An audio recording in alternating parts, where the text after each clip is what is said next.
అవకాశాన్ని ఇమ్మని కోరుతున్నాను. వేదికను అలంకరించిన పెద్దలకు, వేదిక ముందున్న అందరికీ కూడా ఇక్కడ మాట్లాడుతూ అంటే పెదవులు మాట్లాడటం కోసం ఎవరు రాలేదు. ఇక్కడ హృదయంలోనూ మనసులోనూ ప్రతి ఒక్కళ్ళకి వాళ్ళ లోపలున్న భావోద్వేగాల్ని తెలియపరచడానికైనా వినటానికైనా వాళ్ళు మాత్రమే వచ్చారు. అలా రాగలిగిన రప్పించగలిగిన ఏకైక మహానుభావులు శ్రీ ఎన్టీఆర్. ఆ 3 అక్షరాలే ఇంత నడిపిస్తుంది.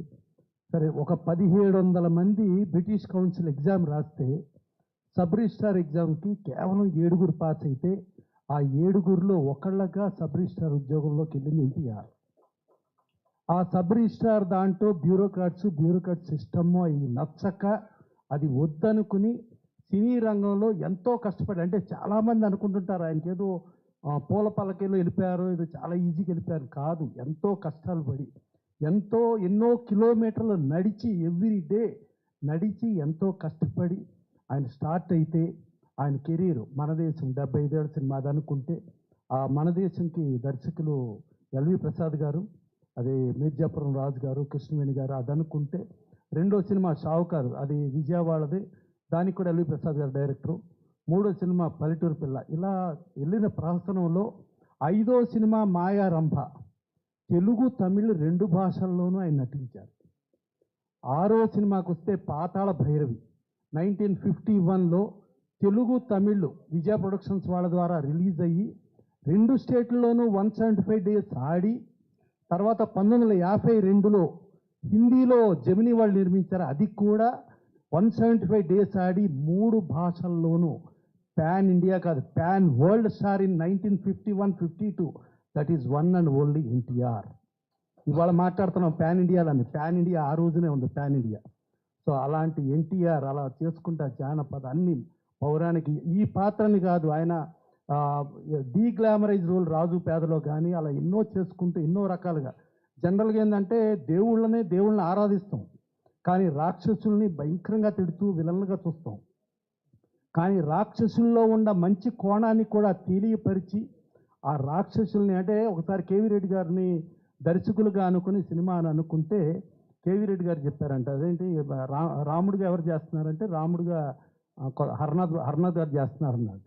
రావణాసుడిగా ఎవరు చేస్తున్నారు అని అంటే రావణాసుడిగా నేనే చేస్తున్నా అన్నారట. అప్పుడు కేవీ రెడ్డి గారు అలా కాదు, రాముడు అంటే ఎన్టీఆర్ చేయాలి, రావణాసురుడు అంటే ఎస్వి రంగారావు చేయాలి, ఇది ఫార్మాట్, మీరు ఆ ఫార్మాట్కి విరుద్ధంగా చేస్తున్నారు అని అంటే సార్ అప్పుడు ఆ సినిమాకి ఎన్టీ రామారావు గారే దర్శకత్వం వహించి సీతారామ కళ్యాణం చేయటం జరిగింది, అతి పెద్ద హిట్టు. ఆ సినిమాని ఫస్ట్ ప్రొజెక్షన్ కేవీ రెడ్డి గారికి చూపిస్తే నువ్వు ఎప్పుడు గురువు అంటావు, గురువు కాదు, నువ్వు నాకు గురువుగా కనబడుతున్నావు, ఒక క్రియేటర్, ఒక డైరెక్టర్, ఒక రాముడుగా రామారావు గారిని సృష్టించింది ఒక డైరెక్టరు, రావణాసురుడిగా ఎస్వి రంగారావుని సృష్టించింది ఒక డైరెక్టరు. అలా డైరెక్టర్ క్రియేటరు అనే విషయం మర్చిపోయి నేను ఫాలోయర్గా మారి రాముడు అంటే రామారావు, రావణాసురుడు అంటే ఎస్వి రంగారావు అనుకున్నాను, కానీ నా కళ్ళు తెరిపించావని చెప్పారట సీతారామ కళ్యాణ్. దాని తర్వాత రెండో సినిమా కులేబక్కావళి కథ, అది పెద్ద హిట్. ఈ 2 సినిమాలకి సినిమాలో డైరెక్టర్ కార్డే లేదు, అసలు సంబంధమే లేదు.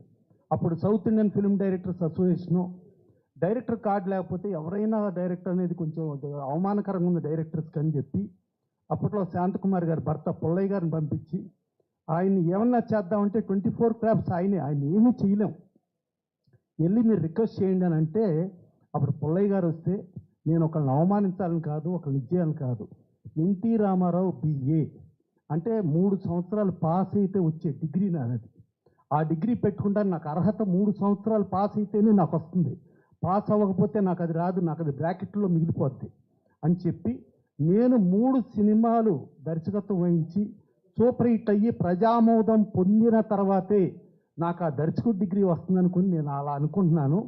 సరే, మీరు ఇప్పటికి వచ్చారు కాబట్టి 90% సినిమా అయిపోయింది.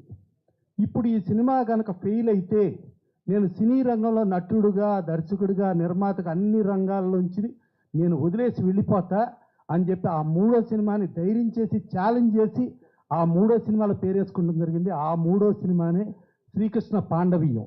ఆ 3 సినిమాలతో గొప్పగా డైరెక్టర్ అయిన మహానుభావుడైన అలాంటి సినిమా ఫీల్డ్ నుంచి ఆయన చేసుకుంటూ వస్తే ఇక నేను 1981 పూణేలో MBA చదవటానికి వెళ్తే యు ఆర్ ఫ్రమ్ అన్నాడు. యు ఆర్ ఫ్రమ్ అంటే ఆంధ్రప్రదేశ్ అని చెప్పా. వేర్ ఈజ్ ఆంధ్రప్రదేశ్ అన్నాడు. సరే ఏం చెప్పాలో తెలియక సౌత్ ఇండియా అన్నా. వేర్ ఈజ్ సౌత్ ఇండియా అన్నాడు. ఏం చెప్పాలో తెలియక ఇండియా అన్నా. వాడికి కొంచెం నా మీద జాలి వేసినట్టుంది, ఇది సరిగ్గా చెప్పడం రావట్లేదని, ఓ యూ మద్రాసి అన్నాడు. ఓ సర్లే ఏదో ఒకటి మన చుట్టుపక్కల ఏదో ఒక పేరు చెప్పాడు అని యా మద్రాసి అన్న. అలాంటి కర్మ, అలాంటి దుస్థితి తెలుగువాడు ప్రపంచానికి తెలియని స్థాయిలో ఉంటే, తెలుగువాడి ఆత్మగౌరవ నినాదంతో తెలుగువాడి పౌరుష పరాక్రమాల కోసం అని చెప్పి పట్టెడన్నం తినలేని పేదల కోసం ఇంతమంది ఇవాళ వరకు 60 సంవత్సరాల వరకు నన్నింత మహానటుడిని చేసి, నన్నింత స్టార్ని చేసి, నన్నింత టాన్ని చేసిన వీళ్ళ కోసం నేను అన్నీ వదులుకొని ఇప్పటిదాకా నా కుటుంబాన్ని చూశా. ఇక కుటుంబం అంటే నా ప్రజలే కుటుంబం, సమాజమే దేవాలయం, ప్రజలే దేవుళ్ళు, వాళ్ళని చూసుకుంటానికి నేను వెళ్ళాలి అని రోజుకి ₹1,00,000, ఆ రోజులు అమితాబ్ బచ్చన్ కూడా తీసుకోవాలా, భారతదేశంలో ఏ నటుడు తీసుకోలేని పరిస్థితిలో రోజుకి ₹1,00,000 తీసుకునే పరిస్థితిలో, కుటుంబానికి ఇంకా కోట్లాది రూపాయలు సంపాదించబెట్టగలిగే పరిస్థితిలో ఉండి కూడా వదిలేసి అప్పుడు రాజకీయాలకు వచ్చారు. రాజకీయాలకు వచ్చి 82 ఎలక్షన్ అయింది. 83 జనవరి 9 ఆయన ప్రమాణ స్వీకారం చేసిన తర్వాత, ఏ మహారాష్ట్రలో అయితే తెలుగోడు తెలియదు అన్నాడు, వాడు గుడివాడ గురించి మాట్లాడుతున్నాడు. సో అలా మాట్లాడగలిగేటట్టుగా చేసింది that is one and only NTR. ఆయన చేసిన పథకాలు ఇవాళ తెలంగాణ గురించి మాట్లాడతాం. 610 జీవో తీసుకొచ్చింది ఆయనే. ఇవాళ పటేల్ పట్వారీ వ్యవస్థ, మున్సబు కరణాల వ్యవస్థ, ఆయన పిల్లనిచ్చిన మామ, మేనమామ, తర్వాత బామ్మర్ది వంశపారంపర్యంగా మున్సబులుగా వస్తారు. వంశపారంపర్యంగా మున్సబులు, లేకపోతే పటేళ్ళు, వంశపారంపర్యంగా పట్వారీలు, లేకపోతే కర్ణాలు, వీళ్ళు వచ్చే స్థాయిలో కాదు. ఇది కేవలం అగ్ర కులాల చేతిలోనే ఉంది. కాదు, ఎస్సీ, ఎస్టీ, బీసీ, మైనారిటీలు అందరికీ రాజ్యాధికారం కావాలి, అందరికీ హక్కు కావాలి అని చెప్పి ఆ రోజుల్లో మిమ్మల్ని చంపేస్తామని బెదిరించినా కూడా తావనైనా చస్తా, అందరికీ రాజ్యాధికారం రావాలి అని చెప్పి అది రద్దు చేయటం మూలంగానే ఇవాళ తెలంగాణలో ఎంతమంది ఏలగలుగుతున్నారో, ఇంతమంది రాజకీయ నాయకులు పుట్టారు. ఇంత జరిగిన తర్వాత ఆయన పార్టీ పెట్టి హైదరాబాద్ నడిబొడ్డు ఎమ్మెల్యే క్వార్టర్స్లో పార్టీ పెట్టారు. పార్టీ పెట్టి తిరుపతిలో మీటింగ్ మొదలెట్టి రాజస్థాన్ నుంచి ఆంధ్ర వస్తున్నారు. వస్తా అంటే ఈయన మొత్తం చుట్టేస్తే కొంపలారిపోతాయి అని చెప్పి అప్పట్లో ఇందిరాగాంధీ గారు ప్రీపోల్ ఎలక్షన్ పెట్టారు. ప్రీపోల్ ఎలక్షన్లో తెలంగాణలో తిరగలేకపోయారు. దాని మూలంగా తెలంగాణలో కొంతమంది మహానాయకులు ఓడిపోవటం జరిగింది. ఆ రోజున 82లో ఓడిపోయిన తర్వాత ఆయన ఇది కేవలం నాకు ఇలా జరగటం మూలంగా జరిగింది, ఈసారి ఎన్నికలు జరిగితే ఆ ఎన్నికల్లో తెలంగాణ నుంచి మొదలెడతా అన్నారు. ఎవరైతే ఓడిపోయారో ఆ మహానాయకులందరూ ఆ నెక్స్ట్ టైము వరుసగా గెలిచారు, అందరూ గెలిచారు. సో అలాంటి ఇదిలో చూసుకుని ఎన్నో, అంటే స్త్రీలకు ఆస్తి హక్కు ఆయన ముఖ్యమంత్రి అయినప్పుడు కాదు, ఆయన కోడళ్ళ పేరు మీద ఇల్లు పెడతాం జరిగింది. ఆయన ఇది సినీ నటుడుగా ఉన్నప్పుడే డ్రైవర్ రాముడిలో వచ్చిన ఇన్కంతో డ్రైవర్ రాముడికి వాళ్ళే ప్రొడ్యూసర్లు అన్నట్టుగా పెట్టి దాని మీద వచ్చిన ఆదాయంతో వాళ్ళు ఇల్లు కట్టుకున్నట్టు, మీకు స్వతంత్రం ఉండాలి, మీకు ఇది ఉండాలి, మరి రేపు ఎప్పుడన్నా నా పిల్లలు నా ఇంట్లో కాదు అని అనే పరిస్థితి వచ్చే రోజున ఇది నా ఇల్లు, అవసరమైతే నువ్వు బయటికి పో అనే స్థాయి మీకు ఉండాలని చెప్పి ఆయన సినీ నటుడుగా చేసిన ఆయన అదే రాజకీయ నాయకుడు వచ్చిన తర్వాత ఆస్తి హక్కు భారతదేశంలోనే కంబైన్డ్ ఆంధ్రప్రదేశ్ మొట్టమొదటిసారి ఆస్తి హక్కు ఇవ్వటం జరిగింది. సో అలా 78 డ్రైవర్ రౌండ్ 78. సో అట్లా చేయటం జరిగింది. అలా ఆస్తి హక్కు అటు కోడళ్ళకి ఆస్తి హక్కు, కొడుకులు ఎట్లాంటి వాళ్ళైనా ఏమైనా కానీ కొడుకుల పేర్లు రాసేవాళ్ళని చూసాం కానీ కోడళ్ళ పేరు మీద రాసేవాళ్ళని చూడాల. అది ఒక్క ఎన్టీ రామారావు వల్లే సాధ్యమైంది. అలా ఎంతోమందికి ఎన్నో పథకాలు, అలాగే స్త్రీలకు ఆర్థిక సమానం ఇస్తూ, పద్మావతి మహిళా యూనివర్సిటీ ఇస్తూ, తెలంగాణలో రైతాంగానికి పవర్, విద్యుత్తు చాలా ఇంపార్టెంట్. ₹50 స్లాబ్లో మీరు ఎంతైనా వాడుకోండి అని చెప్పి ఆయన చేసిన దాని మూలంగానే వాళ్ళ తెలంగాణలో ఎంతో వ్యవసాయ భూమిగా మారిందంటే అది కారణం చెరువులు. ఇలా చూస్తే ఎంతో చేశారు ఆయన, ఎంతో చేసిన అలాంటి మహానుభావుడు, వ్యక్తి. సరే ఇవాళ లేకపోయినా ఆయనకి జననమే ఉంది కానీ మరణం లేదు. ఒక దేవుడు